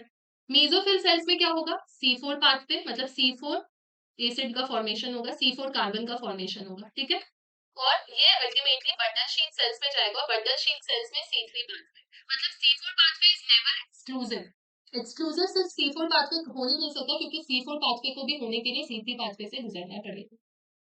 अब यहाँ पे डिफरेंस क्या है? C3 पाथवे जो हम लोगों ने C3 पाथवे जो C3 प्लांट्स में स्टडी किया, वो तो मेसोफिल्स में हो रहा था, लेकिन C3 पाथवे जो C4 प्लांट्स में हो रहा है, दैट इज मेज एंड सोरघम में हो रहा है, डाइकोट प्लांट लीव्स में देखने को मिल रहा है, उसमें तुम्हारा C3 pathway bundle sheath cells में हो रहा है, मेसोफिल सेल्स में नहीं हो रहा है। क्यों? क्योंकि इनके मेसोफिल सेल्स में तुम्हारे पास रुबिस्को एंजाइम नहीं है, इनके बंडल शीट सेल्स के पास रुबिस्को एंजाइम है, इसलिए C3 पाथवे यहाँ पे केल्विन साइकिल हम लोगों को यहाँ पे देखने को मिल रहा है। अब बहुत सिंपल सा है, क्या होगा? पहले CO2 फिक्स होगा, हर जगह पहले कार्बोक्सिलेशन ही होता है, और C4 कार्बन, उधर C3 बना था, इधर C4 बन जाएगा। बस यहाँ पे इसको C4 एसिड जो है वो ट्रांसपोर्ट होगा और बंडल शीट सेल्स में आएगा। बंडल शीट सेल्स में अब ये एक CO2 हम लोग को निकालने की जरूरत है। क्यों? वो CO2 कहाँ यूज होगा? केल्विन साइकिल के लिए। तो एक CO2 निकाल गया, वो वापस से C3 बन गया, और C3 वापस से रीजनरेट होकर के इधर आ गया, ट्रांसपोर्ट हो गया यहाँ पे, और वापस से रीजनरेट होकर के फॉस्फेनॉल पायरुवेट बना दिया। तो पहला एक्सेप्टिंग मॉलिक्यूल यहाँ पे क्या था? फॉस्फेनॉल पायरुवेट। CO2 फॉस्फेनॉल पायरुवेट के साथ लग करके पहला 4 कार्बन का कंपाउंड बनाया, वो 4 कार्बन का कंपाउंड बंडल शीट सेल्स में जाके वापस से CO2 निकाल करके 3 कार्बन का बन गया, ताकि वो केल्विन साइकिल में चले जाए, और वो जो 3 कार्बन का कंपाउंड था वो वापस से फॉस्फेनॉल पायरुवेट में चला गया, कि ताकि वो ये जो रिएक्शन है उसको कंटिन्यू करता रहे। ठीक है, तो इसमें लिखा क्या है बच्चों, देखो सबसे पहले इसको हैच एंड स्लैप पाथवे बोल रहे हैं। ये किन प्लांट्स में होते हैं, जो ड्राई रीजन में रहते हैं। ठीक है, यूज तो C3 पाथवे को ही करेंगे एज अ बायोसिंथेटिक पाथवे, मतलब खाना बनाने के लिए यूज तो C3 का ही करना है। ठीक है, अब C4 प्लांट्स का एग्जांपल मैज और सोरघम है, उस शुगर के लिए अगेन अ PYQ। अब इनमें स्पेशल कैसे C4 स्पेशल कैसे, क्योंकि इनकी लीफ एनाटमी स्पेशल है। ये हाई टेम्परेचर को टॉलरेट कर सकते हैं, ये हाई लाइट इंटेंसिटी पे रिस्पॉन्ड कर सकते हैं, इनके पास ना फोटो रेस्पिरेशन की कैपेबिलिटी नहीं है। अब ये बहुत अच्छा चीज है, फोटो रेस्पिरेशन नहीं करते इसलिए इनकी प्रोडक्टिविटी ज्यादा है। अगेन तुम इसके बारे में हम लोग थोड़ी देर में डिस्कस करेंगे कि ये क्वालिटी इनकी अच्छी क्यों है। फिर हमने पढ़ लिया बंडल शीट सेल्स तो डाइकॉट लीव्स में होते हैं, वेस्कुलर बंडल्स के अराउंड प्रेजेंट होते हैं, इसके बारे में पता है। अब यहाँ पे भी बहुत ज्यादा क्लोरोप्लास्ट है, बहुत ज्यादा फोटोसिंथेसिस शो करेंगे। थिक वॉल्स होते हैं इनके, जिसमें गैसियस एक्सचेंज उतना नहीं हो पाता, नो इंटरसेल्युलर स्पेसेस यहाँ पे एक भी नहीं है। अब बंडल शीट सेल्स के पास क्या नहीं है, रुबिस्को एंजाइम नहीं है, लेकिन उनके पास बंडल शीट सेल्स के पास रुबिस्को एंजाइम है लेकिन पेप्टेज एंजाइम नहीं है, इसलिए C4 एसिड का फॉर्मेशन जो है वो बंडल शीट सेल्स में नहीं हो रहा। ऐसी एनाटमी जिस लीव्स की होती है उसको हम लोग क्रांज एनाटमी बोलते हैं। सब पे प्रीवियस ईयर क्वेश्चन है, तुम बस देख लो कितना ज्यादा येलो मार्क्ड है ये एरिया, इससे कितने सारे प्रीवियस ईयर क्वेश्चन आए हैं। अब प्राइमरी CO2 एक्सेप्टर कौन है तुम्हारा, 3 कार्बन का मॉलिक्यूल हमने देखा, उसने जिसका नाम फॉस्फेनॉल पायरुवेट है, जो कि प्रेजेंट कहाँ पे है तुम्हारा, मेसोफिल सेल्स में। अब किस एंजाइम के प्रेजेंस में हो रहा है, तो पेप कार्बोक्सिलेज एंजाइम, जिसको हम लोग पेप्केज भी बोलते हैं। अब यहाँ पे क्या, मेसोफिल सेल्स के पास तो रुबिस्को है नहीं, तो इसलिए यहाँ पे C3 वाला जो साइकिल है वो नहीं हो पा रहा है। CO2 फिक्सेशन होगा तो जो 4 कार्बन का कंपाउंड है उसका नाम तो अभी तक तुम लोगों ने ऑक्सालो एसिटिक एसिड तो बता ही दिया, उसके अलावा मैलिक एसिड, एस्पार्टिक एसिड भी बन सकता है। अब यही ट्रांसपोर्ट होकर के कहाँ जाएगा, बंडल शीट सेल्स में जाएगा, और C4 फिर से टूटेगा ताकि वो CO2 रिलीज करे, और वो CO2 कहाँ चला जाएगा, C3 पाथवे में चला जाएगा, और ये 3 कार्बन का मॉलिक्यूल वापस से मेसोफिल में जाकर के पेप में कन्वर्ट हो जाएगा। ये तो एंटर कर गया यहाँ पे, तो यहाँ पे कितना ATP मॉलिक्यूल लगा, 18 प्लस 12 इज इक्वल टू 30, और कितना NADPH तो बस जो उधर लगा वही लगा। 18 ATP किसका था तुम्हारा, C3 पाथवे का। 12 NADPH किसका था, C3 पाथवे का। और C4 पाथवे में एक्स्ट्रा क्या लगा, 12 ATP और यूज हो गए। C3 पाथवे कॉमन है, ये हमने पढ़ा, लेकिन C3 प्लांट्स में C3 पाथवे मेसोफिल सेल्स में हो रहे हैं, लेकिन C4 प्लांट्स में सेम चीज बंडल शीट सेल्स में हो रहे हैं, क्योंकि उनके मेसोफिल सेल्स में रुबिस्को एंजाइम नहीं है। ये एकदम माइंड से क्लियर हो जाना चाहिए C4 पाथवे और C3 पाथवे।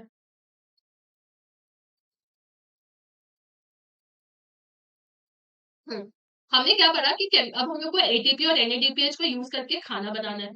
तो खाना बनाने के लिए कुछ प्लांट्स ने C3 पाथवे यूज किया, मतलब कुछ प्लांट्स ने जब CO2 को एक्सेप्ट किया खाना बनाने के लिए, तो जो पहला कार्बन प्रोडक्ट बना वो 3 कार्बन का बना, दैट इज फॉस्फोग्लिसरिक एसिड। और कुछ ने 4 कार्बन का कंपाउंड बनाया जिसका नाम था ऑक्सैलो एसिटिक एसिड। तो जिन्होंने 3 कार्बन का डिस्कवर किया उनका नाम था केल्विन, इसलिए उस पर नाम पड़ गया केल्विन साइकिल। ठीक है, यहाँ तक क्लियर है हम लोगों को। हाँ, दोज इन विच, हाँ, C4 acid oxalo acetic pathway. अब प्राइमरी एक्सेप्टर C3 पाथवे में कौन था, 5 कार्बन का कंपाउंड था राइबुलोज बिसफॉस्फेट। यहाँ पे सब कुछ सेम लिखा हुआ है जो मैंने तुम्हें बताया है, कि सबसे पहले क्या होगा, CO2 यूटिलाइज होगा, और एंजाइम रुबिस्को के प्रेजेंस में वो 2 मॉलिक्यूल ऑफ 3 फॉस्फोग्लिसरिक एसिड बनाएगा। सेम चीज यहाँ पे लिखी हुई है।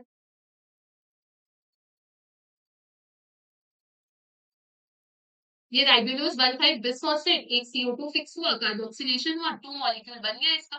फिर ये इसका रिडक्शन होगा ट्रायोस फॉस्फेट में, ये सुक्रोज और स्टार्च में कन्वर्ट होगा, यहाँ पे 2 ATP 2 NADPH लगेगा, और ये वापस से ट्रायोस फॉस्फेट RUBP में सिंथेसाइज हो जाएगा, और एक molecule of ATP, again reduction and regeneration यहाँ पे हो गया।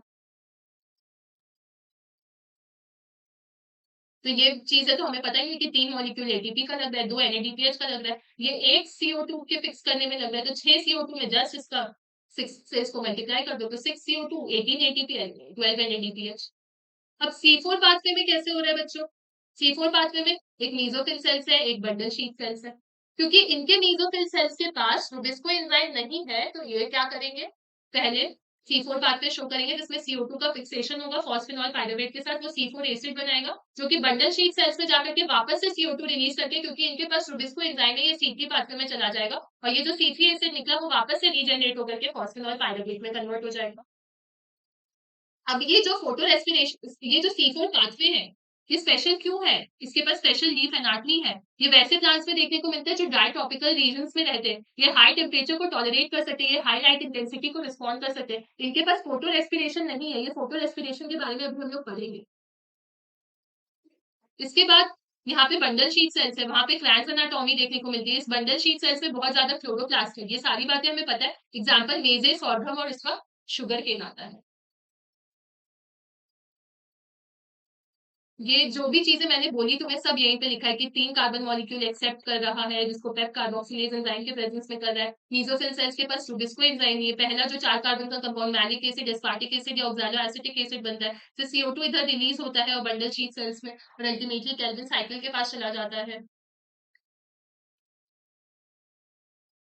और ये चीज याद रखना है कि C3 प्लांट्स में वो जो C3 पाथवे हो रहा है मेसोफिल सेल्स में हो रहा है, लेकिन C4 प्लांट्स में जो C3 पाथवे हो रहा है वो बंडल शीट सेल्स में हो रहा है। यही इस पैराग्राफ में लिखा हुआ है। अब फोटो रेस्पिरेशन के बारे में आते हैं। हमने पढ़ा कि C4 plants photo respiration show नहीं करता, इसलिए उसका यील्ड ज्यादा है। ऐसा क्या हो रहा है फोटो रेस्पिरेशन में? लाइट के प्रेजेंस में रेस्पिरेशन करना। कैसे? बच्चों, C3 प्लांट्स में वैसे तो CO2 है ज्यादा, लेकिन कई बार क्या होता है, O2 का दबदबा ज्यादा हो जाता है। O2 ज्यादा हो जाता है तो ये जो रुबिस्को एंजाइम है, रैड्यूलोज बिसफॉस्फेट कार्बोक्सिलेज ऑक्सीजनेज, मतलब जब ऑक्सीजन ज्यादा होगा तो वो ऑक्सीजनेशन शो करेगा। तो कुछ प्लांट में जब CO2 फिक्स नहीं हो रहा है, O2 फिक्स हो जा रहा है। तुम C3 प्लांट्स का साइकिल याद रखो कि जब RUBP में CO2 फिक्स होने के बदले O2 फिक्स हो जा रहा है, तो ये 5 कार्बन का कंपाउंड है और एक O2 आ रहा है, मतलब छठा कार्बन नहीं आ रहा। मतलब वो टूटेगा तो 5 कार्बन में ही टूटेगा। एक 3 कार्बन का कंपाउंड बना लेगा फॉस्फोग्लिसरिक एसिड, और एक 2 कार्बन का कंपाउंड बना लेगा फॉस्फोग्लाइकोलेट। लेकिन यहाँ पे जब ये फॉस्फोग्लाइकोलेट बना तो अभी ना ही शुगर बनेगा, ना ही ATP बनेगा, ना ही NADPH बनेगा। इंस्टेड यहाँ पे CO2 रिलीज हो जा रहा है विथ यूटिलाइजेशन ऑफ ATP। तो क्या ये अच्छा प्रोसेस है? क्योंकि यहाँ हम लोगों को ना एनर्जी मिल रही है, ना खाना मिल रहा है। इनफैक्ट यहाँ पे एनर्जी लग रही है और CO2 निकल रहा है। तो ये प्रोसेस जो प्लांट शो करेंगे वो कैसा ईल्ड शो करेंगे? खराब। ईल्ड होगा ही नहीं, शुगर बन ही नहीं रहा, एनर्जी बनी नहीं रही, तो इनका ईल्ड क्या हो जाएगा? पुअर। तो C4 प्लांट्स क्या करते हैं? हमेशा CO2 देखा ही हमने बंडल शीट सेल्स में, तो हमेशा CO2 रिलीज हो ही रहा है। तो इसलिए एंजाइम हमेशा कार्बोक्सिलेज एक्टिविटी शो करता है। वहां पे कोई फोटो रेस्पिरेशन कभी नहीं होता, इसलिए उसकी प्रोडक्टिविटी और यील्ड ज्यादा अच्छी होती है। लेकिन C3 प्लांट्स भी मैक्सिमम टाइम पे यही इंश्योर करता है कि वो CO2 के अमाउंट को ज्यादा बढ़ा करके रखे, क्योंकि उसको भी अपनी यील्ड तो बढ़ा करके ही रखनी है। लेकिन अगर C4 और C3 को कंपेयर करें तो obviously C4 plants are better as compare to C3 plants. अब क्या क्या फैक्टर्स है जो जो फोटोसिंथेसिस को अफेक्ट करते हैं, तो खुद ही बता सकते हो। इंटरनल फैक्टर, लीव्स, लीव्स पे तो डिपेंड करेगा ही फोटोसिंथेसिस, क्योंकि वहीं पे मेसोफिल सेल्स में ही मेन हो रही है। तो कितने लीव्स है, क्या साइज है लीव्स का, पुराना लीव्स है, नया लीव्स है, किस ओरिएंटेशन में लीव्स अरेंज है, सब चीजों पे डिपेंड करता है। और मेसोफिल सेल्स पे डिपेंड करेगा, सही बात है। क्लोरोप्लास्ट पे डिपेंड करेगा। इंटरनल कितना CO2 का कंसंट्रेशन है, क्योंकि CO2 ही तो O2 देने वाली है अल्टीमेटली, तो उस पर डिपेंड करेगा। कितना क्लोरोफिल पिगमेंट है, तो ये सारे इंटरनल फैक्टर्स है। ये तो हम लोग को पता है। और कुछ एक्सटर्नल फैक्टर्स होते हैं। एक्सटर्नल फैक्टर पढ़ने से पहले तुम्हें एक ब्लैकमैन्स लॉ ऑफ लिमिटिंग फैक्टर याद रखना होगा चाहिए। ये ब्लैकमैन्स लॉ ऑफ लिमिटिंग फैक्टर क्या बोलता है बच्चों? कोई भी केमिकल प्रोसेस ना, अगर वो एक से ज्यादा फैक्टर से अफेक्टेड है, तुम देख रहे हो कि एक से ज्यादा फैक्टर इसको अफेक्ट कर सकते हैं, तो उसका रेट कौन डिटरमाइन करता है? वो फैक्टर जो सबसे अपने कम वैल्यू में हो। तो इसका एग्जांपल एक क्लास में मान लो 100 बच्चे हैं, ठीक है। अब 100 बच्चे में 80 बच्चे जो है वो अच्छे हैं, पढ़ते हैं, अच्छा मार्क्स लाते हैं, लेकिन 20 बच्चे क्या है, वो बदमाश है। तो इसका क्या मतलब हुआ? क्लास को तुम कैसे डिटरमाइन करोगे? 80% ही बच्चे अच्छे, 20 बच्चे तो खराब है। लेकिन इस 20 में अगर मान लो 5 बच्चे अब अच्छे हो गए वापस से, तो मतलब 85% बच्चे अच्छे हो गए। फिर 5 बच्चे अच्छे हो गए, तो फिर 90% अच्छे हो गए। मतलब जो सबसे कम वैल्यू है वही उसके रेट को डिटरमाइन कर रहा है। ठीक है, इससे क्लियर हो गया हम लोगों को ये ब्लैकमैन्स लॉ ऑफ लिमिटिंग फैक्टर, कि अगर कोई भी प्रोसेस एक से ज्यादा फैक्टर पे जब डिपेंड करता है, तो जो सबसे कम वाला फैक्टर होता है वही उसके रेट को डिटरमाइन करता है। अब कुछ आए, अब एक्सटर्नल फैक्टर तो हम लोग तो ऐसे ही बता देंगे, बाहर से लाइट, लाइट पे डिपेंड करेगा, लाइट की क्वालिटी पे डिपेंड करेगा, लाइट कितने इंटेंसिटी से लाइट आ रहा है, कितने ड्यूरेशन के लिए आ रहा है, ये सारी चीजों पे डिपेंड करेगा। देखो, लाइट की लीनियर रिलेशनशिप हम लोगों को देखने को मिलता है इंसिडेंट लाइट और CO2 फिक्सेशन रेट पे, लो इंटेंसिटी पे। लेकिन जैसे जैसे इंटेंसिटी बढ़ा दो तो फिर फर्दर रेट इंक्रीज होना बंद हो जाता है। ठीक है, क्योंकि एक पॉइंट के बाद अगर तुम लाइट को बढ़ाओगे ना तो क्लोरोफिल टूटने लग जाएगी और अल्टीमेटली फोटोसिंथेसिस जो है वो रुक जाएगा। इसलिए लाइट इंटेंसिटी भी एक टाइम तक के लिए ही सही है। और यहाँ पे एक इंपॉर्टेंट चीज है कि प्लांट्स जो अडेप्टेड है टू लो इंटेंसिटी, वो ज्यादा फोटोसिंथेटिक यूनिट बनाते हैं then the sun plants. Low intensity में जो प्लांट्स रहते हैं वो ज्यादा फोटोसिंथेसाइज करते हैं। ठीक है, अब लाइट सैचुरेशन CO2 फिक्सेशन के लिए कितना 10% ऑफ सनलाइट में होता है। CO2 कंसेंट्रेशन तो लिमिटिंग फैक्टर में आता है क्योंकि एटमॉस्फेयर में बहुत कम अमाउंट में प्रेजेंट है, 0.003 टू 0.004।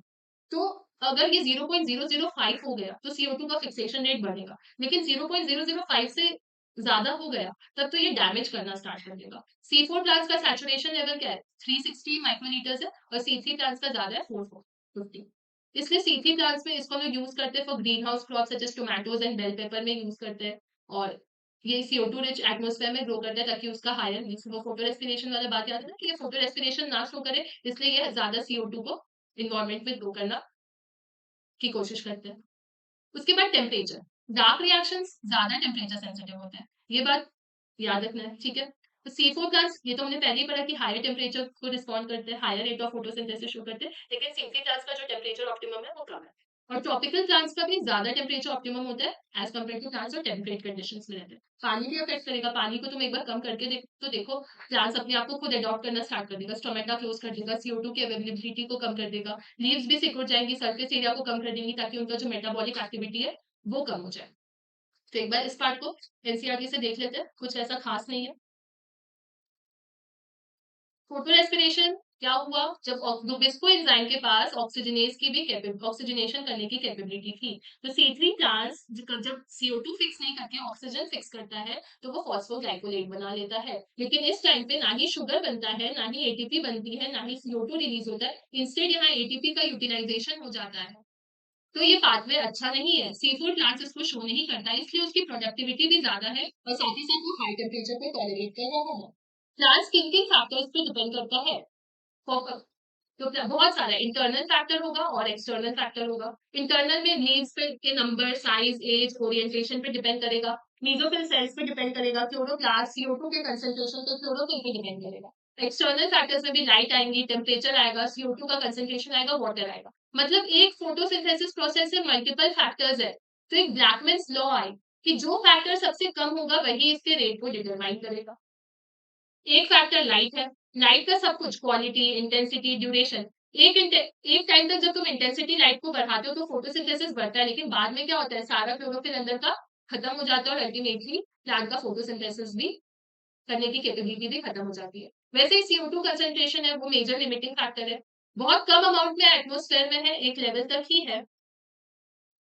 अगर इससे ज्यादा 0.05 से बढ़ा तो अल्टीमेटली वो डैमेज करना स्टार्ट कर देगा। इसलिए जो C3 प्लांट्स है यूजुअली हायर CO2 कंसेंट्रेशन पे मेंटेन करके रखते हैं ताकि वो ये crops like tomatoes, bell pepper grow कर सके और अपना यील्ड बढ़ा सके।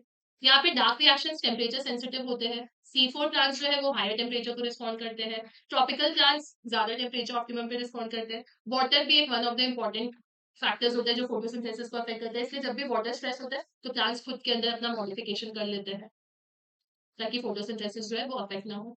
अब last but not the least is, पढ़ लो यार, that is an oxygenate photosynthesis कौन शो कर रहा है, मतलब ऑक्सीजन के एब्सेंस में फोटोसिंथेसिस कौन शो कर रहा है, रोडियोस्पाइरम, और ऑक्सीजन के प्रेजेंस में ऑसिलेटोरिया। अगेन बहुत पहले ये PYQ आया है, याद, बस याद करने के लिए कर लो। एक इमर्शन एनहांसमेंट इफेक्ट और रेड ड्रॉप इफेक्ट है, उसमें भी टू, ये जो दोनों फोटो सिस्टम है साइमल्टेनियसली काम करते हैं। एक कैम्प प्रोसेस है जो कि हेल्प करती है पानी को कंजर्व करने के लिए। इसमें क्या होता है, स्टोमेटा रात के टाइम पे खुल जाता है और दिन के टाइम पे बंद हो जाता है। रेट ऑफ हीट लाइट पे डिपेंड कर रही है। तो आज हम लोगों ने क्या पढ़ा कि इतने दिन से जिस प्लांट्स को हम लोग ऑटोट्रॉफिक बोल रहे थे वो आखिर अपना खाना बना करके हम लोगों को कैसे दे रहा है, ये हम लोगों ने पढ़ा। हम लोग ह्यूमंस पर भी आएंगे लेकिन पहले हम लोग प्लांट्स के बारे में पढ़ रहे हैं। हर चीज का इंटर रिलेशन है ना। तो हमने क्या देखा, फोटोसिंथेसिस, लाइट के प्रेजेंस में उसने कैसे खाना बनाया, कि पहले उसने एक केमिकल, दो केमिकल कंपाउंड्स बनाए, उसके बाद उसने खाना बनाया। किन किन फैक्टर्स पे फोटोसिंथेसिस डिपेंड कर रहा था, किन किन पाथवेज के थ्रू उसने खाना बनाया, C3 पाथवे, C4 पाथवे, सबके बारे में हम लोगों ने डिस्कस किया। Thank you.